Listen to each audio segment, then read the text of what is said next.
السلام علیکم every one, امید ہے آپ سب خیریت سے ہوں گے۔ اچھا جی، آج ہمارا CSS PMS لیکچر سیریز میں پولیٹیکل سائنس مسلم پولیٹیکل تھاٹ میں آج لیکچر نمبر 5 ہے۔ آج ہم ڈسکس کرنے جا رہے ہیں اپنے موسٹ پرومیننٹ لٹریری فگر امام غزالی کو۔ اگر ہم ان کی بات کریں امام غزالی کی، تو بیسکلی امام غزالی ایک ٹیچر تھے اور انہیں جو ٹیچنگ کا ایک پروفیشن تھا ان کے لیے وہ بہت زیادہ پیشنیٹ تھے، یعنی کہ وہ پروفیشنل ٹیچر تھے۔ تو ان کی جو فلاسفی تھی وہ ساری کی ساری جو ریوالو کرتی ہے وہ ٹیچنگ کے ارد گرد گھومتی ہے۔ اس کی جو فلاسفی کے سبجیکٹ ہیں وہ سارے کے سارے کیا ہیں، وہ اسٹوڈنٹ اور ٹیچر کے اباؤٹ ہیں۔ لیکن یہاں پہ ایک چیز میں مینشن کر دوں کہ اگر ہم انہیں فلاسفر کہیں تو یہ بات بالکل بھی مناسب نہیں ہوگی، کیونکہ فلاسفی تو انہوں نے کہی نہیں ہے۔ تو وہ فلاسفی کی ہمیشہ اگینسٹ بات کرتے تھے۔ وہ کہتے تھے کہ امام غزالی کا ماننا تھا کہ جب اسلام میں ایک چیز کلیئر کر دی ہے، قرآن پاک اور حدیث اور سنت نے تمام چیزیں کلیئر کر دی ہیں، تو پھر ہم کیوں غور و فکر میں پڑیں۔ تو وہ ہمیشہ فلاسفی کے اگینسٹ بات کرتے تھے۔ وہ بات کرتے تھے، وہ کہتے تھے کہ جو لاجک اور ریزن ہے نا، یہ تمام فضول کی چیزیں ہیں، کیونکہ اسلام نے تو تمام چیزیں فکس کر دی ہیں۔ اس کے علاوہ اگر ہم بات کریں ان کی، تو یہاں پہ ایک اور چیز ہے۔ امام غزالی کہتے ہیں کہ جو انسان زیادہ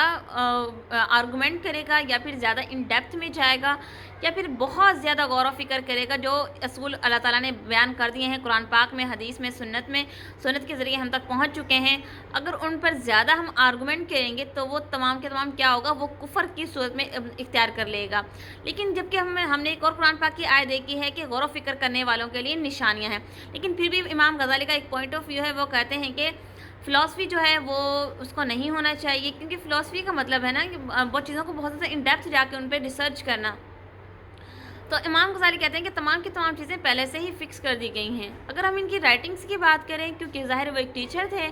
تو ان کی جو ٹوٹلی رائٹنگ تھی وہ اباؤٹ اسٹوڈنٹ اینڈ ٹیچرس تھی۔ تو انہوں نے جو رائٹنگس کی ہیں، ٹیچرس پہ لکھی ہیں، اسٹوڈنٹس پہ لکھی ہیں، اسٹوڈنٹ ٹیچرس کے ریلیشنس پہ لکھی ہیں، اور انہوں نے کریکولم کے اوپر لکھی ہیں۔ اگر ہم بات کریں کہ کریکولم کی، تو انہوں نے جتنی بھی بکس لکھی ہیں ان سے ویسٹرن جو کلچر ہے، ویسٹرن کنٹریز ہیں، انہوں نے بہت زیادہ وہاں سے ان سے بینیفٹس لیے ہیں، ان سے بہت زیادہ استفادہ حاصل کیا ہے۔ اور اگر ہم پریزنٹ ایج کی بات کریں تو امام غزالی کی جو تعلیمات ہیں وہ ویسٹ میں بہت زیادہ دیکھنے کو ملتی ہیں، کیونکہ وہ ایک کامیاب ایک ٹیچر تھے۔ تو ان کی جو جتنی بھی فلاسفی دی تھی انہوں نے اباؤٹ ٹیچنگ، تو وہ ساری کی ساری 21ویں صدی میں بہت زیادہ فیمس اور بہت زیادہ اپریشیٹ کی جاتی ہیں، کیونکہ امام غزالی نے ٹیچنگ کے لیے نئے راستے بتائے، نئی ٹیکنیکس بتائی ہیں۔ یہی وجہ ہے کہ جو جتنی بھی ویسٹ کی یونیورسٹیز ہیں ان میں امام غزالی کی بکس کو پڑھایا جاتا ہے، باقاعدہ ایز اے سلیبس انہوں نے اس کو ایڈ کیا ہوا ہے۔ اس کے علاوہ ان کی جو بکس ہیں ان کو بہت زیادہ عبرانی اور جو جیوز ہیں انہوں نے اس کو ٹرانسلیٹ کیا ہے ان سے مستفید ہونے کے لیے۔ اس کے علاوہ جو امام غزالی کے بارے میں ایک بہت زیادہ خاص چیز ہے کہ یہ بغداد یونیورسٹی کے پروفیسر بنے، اور یہ واحد پروفیسر تھے جو 34 سال کی عمر میں سب سے کم سن پروفیسر رہے ہیں بغداد یونیورسٹی کے۔ اس کے علاوہ امام غزالی نے بات کی ہے سبجیکٹس کے اباؤٹ، تو وہ کہتے ہیں جو کمپلسری سبجیکٹس ہیں اس میں اسلام، سنت اور اس طرح کی چیزیں آ جائیں گی، یعنی کہ جو قرآن و حدیث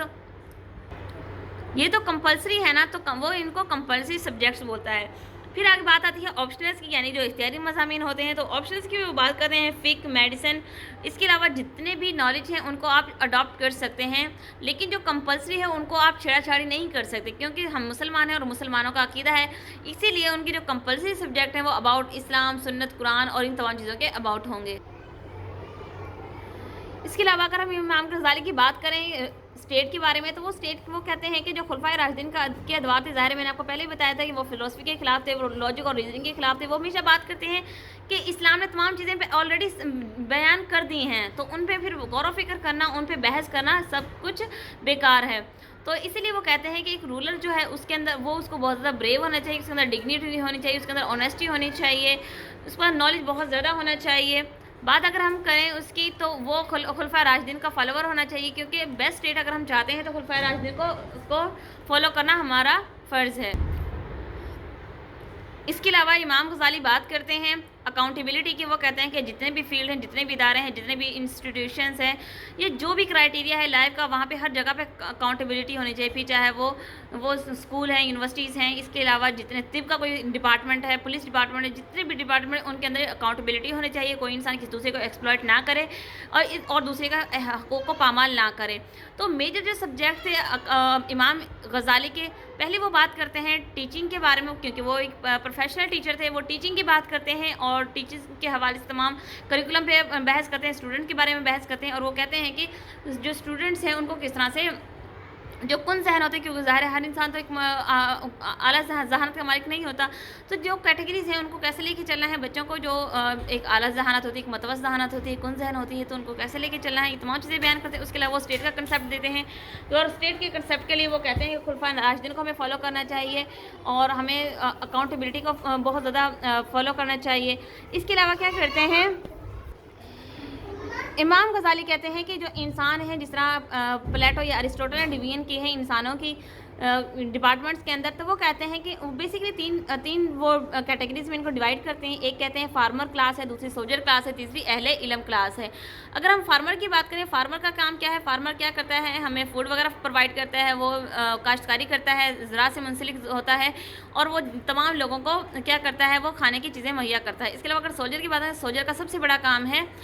وہ اسٹیٹ کو ڈیفینڈ کرتا ہے، یعنی کہ ڈیفینس کی جتنی بھی ڈیوٹیز ہیں وہ ساری کس کے اندر آتے ہیں، سولجر کے اندر آتے ہیں۔ اگر ہم بات کریں اہل علم کی، تو اہل علم جو ہے وہ اسٹیٹ کو رول کرتے ہیں، تو ان کا کام اسٹیٹ کو رول کرنا ہوتا ہے۔ اگر ہم گورنمنٹ کی بات کریں تو گورنمنٹ کے اندر یہ اپوزیشن کا کنسیپٹ دیتے ہیں، وہ اپوزیشن جس کا کنسیپٹ ہمیں 21 سینچری میں ملتا ہے۔ کسی بھی ڈیموکریسی میں اگر ہم بات کریں تو ڈیموکریسی کی سب سے بڑی اسٹرینتھ کیا ہے، اپوزیشن ہے۔ اگر اپوزیشن نہیں ہوگی تو کبھی بھی حکومت اپنا ٹھیک سے کام نہیں کر پائے گی، اس لیے امام غزالی کہتے ہیں کہ اپوزیشن کا ہونا بہت ضروری ہے، یعنی کہ کوئی ایک ایسی جماعت ہو جو کہ حکومت کو کرٹیسائز کرے، اور اگر وہ کوئی غلط کام کرے تو اس کو روکے۔ تو یہاں پہ امام غزالی جو ہے وہ کلیئرلی اپوزیشن کا کنسیپٹ دیتے ہیں۔ اور دوسری وہ اگر ہم بات کریں ان کی تمام تھیوری کی، تو وہ کس سے ریلیٹ کرتی ہے، کانٹ سے۔ ہم نے ویسٹرن پولیٹیکل تھاٹ میں پڑھا تھا، ایک ہمارے فلاسفر تھے امانوئل کانت، تو ان کی جو تھیوری ہے تقریباً کافی حد تک امانوئل کانت سے ملتی ہے۔ تو یہ تھے ہمارے امام غزالی کے اباؤٹ، ہم نے اس کی ایجوکیشن تھیوری کو دیکھا، اس کی ہم نے ڈویژن کو دیکھا کہ انسانوں کو وہ کس طرح سے ڈیوائڈ کرتے ہیں، جس طرح پلیٹو اور ارسطوٹل کرتے ہیں۔ پھر انہوں نے رولر کی کچھ کوالٹیز گنوائی ہیں، پھر انہوں نے بتایا کہ اسٹیٹ کو کس طرح سے مینٹین کرنا ہے، اکاؤنٹیبلٹی کا کنسیپٹ دیتے ہیں وہ، اور پھر ہمیں وہ اپوزیشن کا کنسیپٹ دیتے ہیں، اور ساتھ ہی ہم نے یہ بھی ڈسکس کیا کہ کانت اور